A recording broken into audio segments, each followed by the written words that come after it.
Hello दोस्तों, PS class में आपका स्वागत है। आज अपन एसएससी जीडी कांस्टेबल के लिए संविधान के महत्वपूर्ण प्रश्न लेके, इंडिया जीके के महत्वपूर्ण प्रश्न लेके फिर से हाजिर हो गए हैं। अगर आपने पहले वाले वीडियोस नहीं देखे हैं तो वो भी जाके जरूर देखिएगा। सारे के सारे इंपॉर्टेंट क्वेश्चंस हैं और बार बार जैसे क्वेश्चंस एग्जाम्स में पूछे जा रहे हैं वैसे क्वेश्चन अपन करने का प्रयास कर रहे हैं। तो क्लास शुरू करते हैं।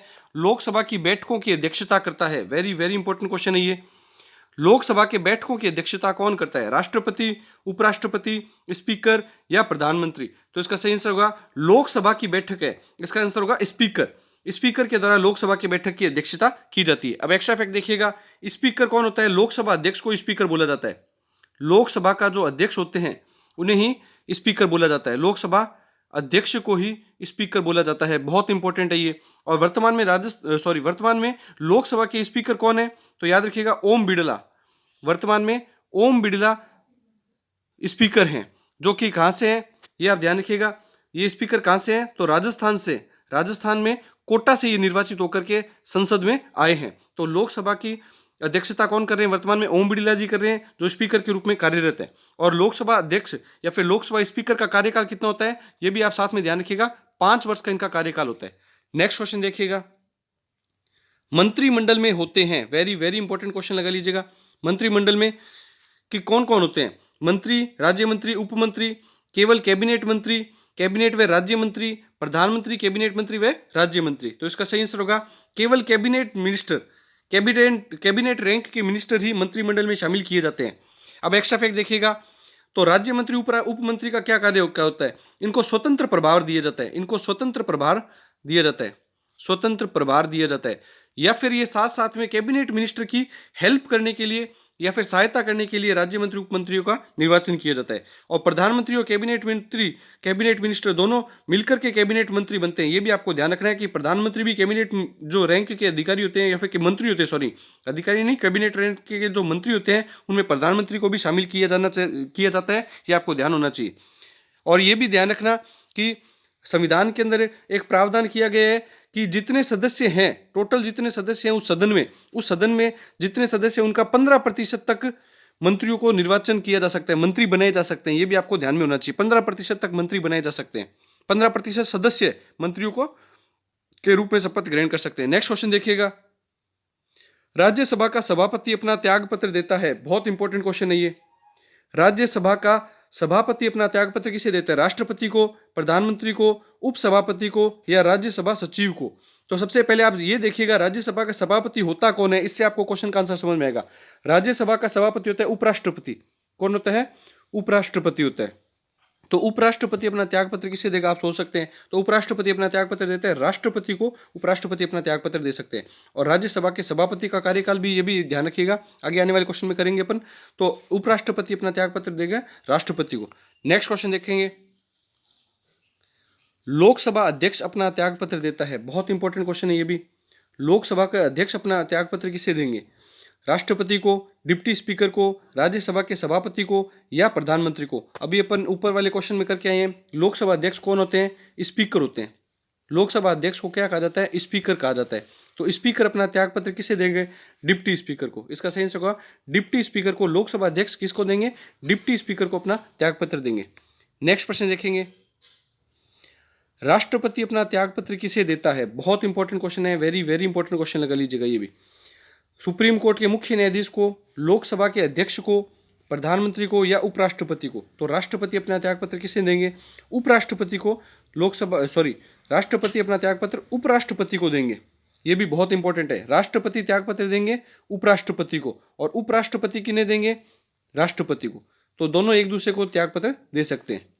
नेक्स्ट क्वेश्चन देखते हैं, उपराष्ट्रपति का कार्यकाल होता है, वेरी वेरी इंपॉर्टेंट लगा लीजिएगा, स्टार लगा लीजिए इस क्वेश्चन को, बहुत ज्यादा इंपॉर्टेंट क्वेश्चन है ये।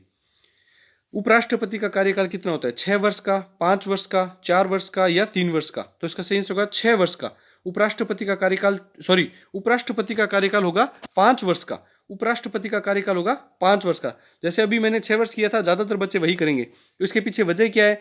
उपराष्ट्रपति कौन से सदन के सदस्य होते हैं? तो राज्यसभा के सदस्य होते हैं।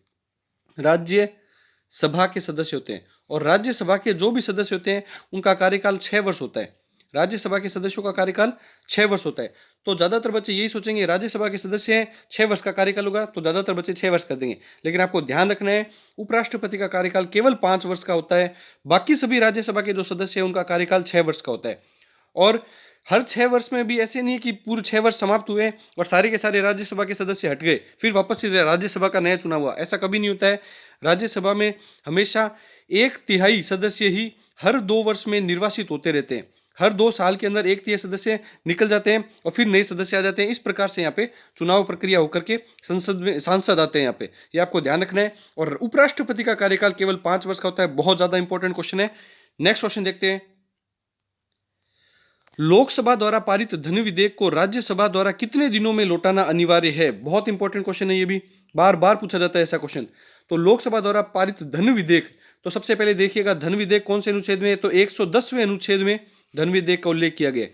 तो राज्यसभा द्वारा कितने दिनों में पारित करना अनिवार्य है ये बताइए। 14 दिन, 15 दिन, 30 दिन या 60 दिन? तो 110वें अनुच्छेद में तो धन विधेयक के बारे में उल्लेख है और धन विधेयक को राज्यसभा 14 दिनों के अंदर अंदर वापस से लौटाना अनिवार्य है, ये आपको ध्यान रखना है। नेक्स्ट क्वेश्चन देखते हैं। कोई व्यक्ति भारत का राष्ट्रपति कितनी बार बन सकता है? वेरी वेरी इंपॉर्टेंट क्वेश्चन है ये भी। कोई भी व्यक्ति भारत का राष्ट्रपति कितनी बार बन सकता है? जैसे अमेरिका में राष्ट्रपति कितनी बार बन सकते हैं? राष्ट्रपति का चुनाव कोई भी व्यक्ति 2 बार लड़ सकता है। कितनी बार लड़ सकता है? 2 बार। वैसे भारत के अंदर राष्ट्रपति का चुनाव कितनी बार लड़ सकता है कोई व्यक्ति? 1 बार, 2 बार, बार बार या 3 बार? तो इसका सही आंसर होगा वह बार बार निर्वाचित हो सकता है, वह बार बार पुनर्निर्वाचित हो सकता है। कितनी ही बार पुनर्निर्वाचित होकर के भारत का राष्ट्रपति के रूप में शपथ ले सकते हैं? तो इसका आंसर होगा बार बार वह राष्ट्रपति बन सकते हैं। नेक्स्ट क्वेश्चन देखिएगा। संविधान की प्रस्तावना में कितनी बार संशोधन हुआ? बहुत इंपॉर्टेंट क्वेश्चन है, स्टार लगा लीजिए इस क्वेश्चन को भी, बार बार ऐसे क्वेश्चन पूछे जाते हैं। तो संविधान की प्रस्तावना में कितनी बार संशोधन है? 1 बार, 4 बार, 2 बार या 6 बार? संविधान की प्रस्तावना में भारत में अभी तक केवल 1 बार ही संशोधन हुआ है। केवल 1 बार ही भारत की संविधान में संशोधन हुआ है, ये आपको ध्यान रखना है।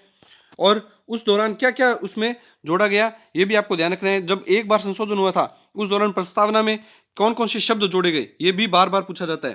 तो 1 बार संशोधन के दौरान समाजवादी, मैं लिख देता हूं आप भी नोट कर लीजिएगा, समाजवादी, पंथ निरपेक्ष और अखंडता शब्द जोड़े गए। और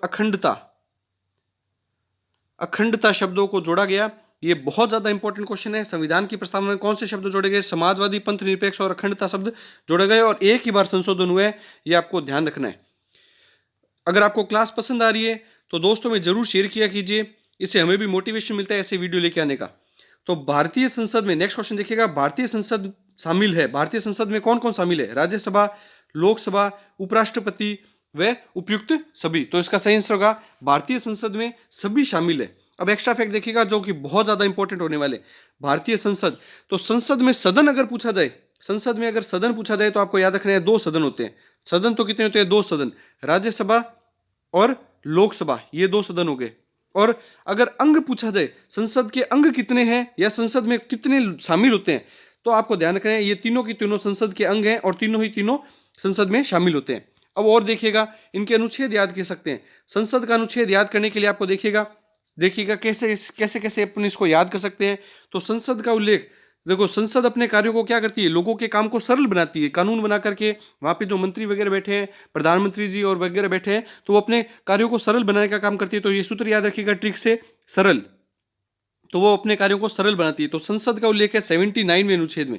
रहस्य हो गया राज्यसभा, राज्यसभा का उल्लेख है 80वें अनुच्छेद में और लोकसभा का उल्लेख है 81वें अनुच्छेद में और राष्ट्रपति का उल्लेख है 52वें अनुच्छेद में। ये भी आपको याद रखना है, ये आप टिक से याद कर सकते हैं। सरल बनाती है 79, 80 और 81 और राष्ट्रपति का उल्लेख है 52वें अनुच्छेद में। ये सारे के सारे क्वेश्चन आप एक बार रिवाइंड करके वापस से देखिएगा आपके कितने क्वेश्चन सही हो रहे हैं। वीडियो अगर पसंद आ रहा है तो दोस्तों में इस स्टडी ग्रुप में शेयर कीजिएगा, चैनल को लाइक शेयर सब्सक्राइब कीजिएगा। Thank you.